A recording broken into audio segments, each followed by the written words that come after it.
Max has always liked to keep to himself. He stands in the corner at parties, keeps quiet in crowds, and only truly relaxes when he's at home. But today is different.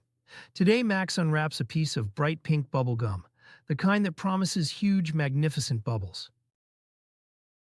He stares at it for a moment, thinking, and then pops it in his mouth.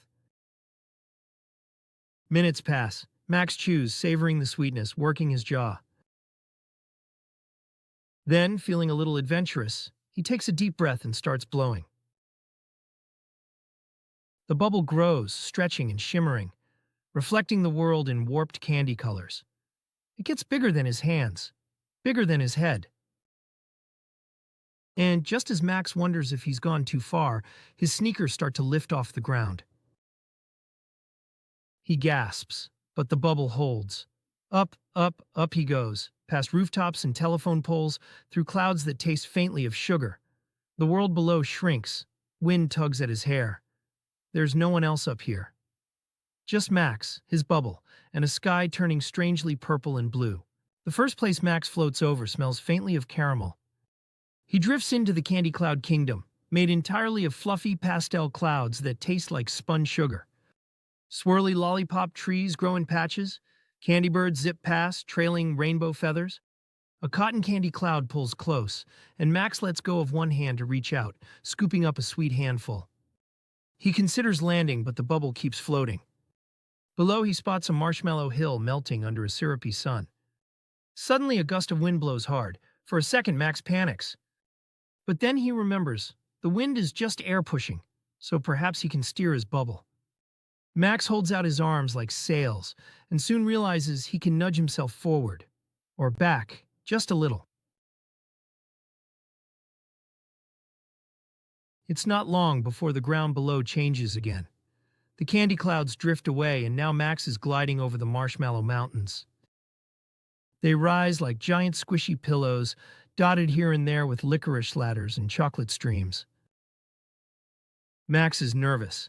The mountains seem so high, the valleys so deep, but he remembers his trick from the clouds.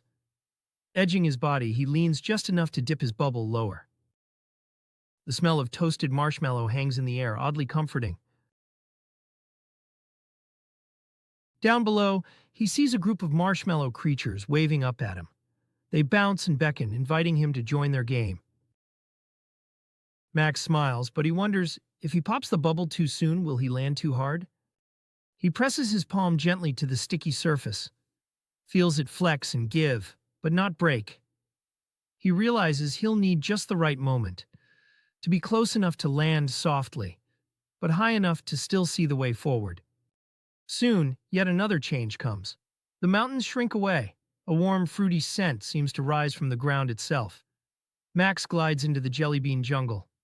Trees with glossy leaves, their trunks striped in every color. Giant jelly beans dangle like fruit. The air sparkles with flecks of sugar. Here, the wind dies down. For a moment, Max feels stuck. The bubble hovers, and no matter how he leans, nothing happens. The ground below is a wild maze of vines and gumdrop flowers. Max looks around and realizes this is a puzzle. If he wants to move, he must come up with another solution. He examines the bubble. If he can't steer by wind, maybe he can shift his weight. Carefully, he starts to rock from side to side, making the big bubble wobble.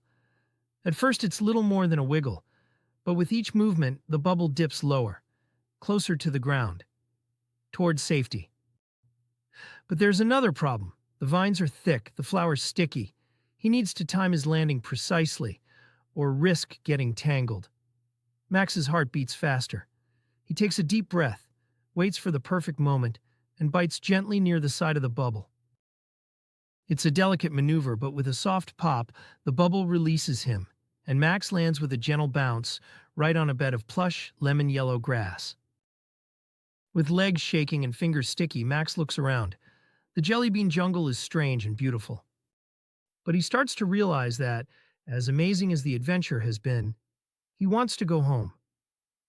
Then, from his pocket, he finds a single piece of leftover bubble gum. Smiling, Max pops it in his mouth. He chews, breathes in, and blows. This time, not as big, not as high, but just enough. The bubble lifts him gently up and away from the jungle, back through the Marshmallow Mountains, over the Candy Cloud Kingdom, and at last lowers him down, right into his own backyard. Max dusts marshmallow from his sleeves and spits out the last of his gum. His shoes feel sticky, and when he glances up, the sky is just an ordinary blue again. But now when he walks back inside, he lifts his head a little higher, knowing he's braver, cleverer, and just a bit sweeter than before.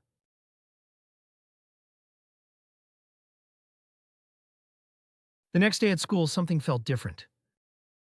During class, when the teacher asked a difficult question, Max, who usually stayed silent, found his hand shooting up. He answered clearly and confidently.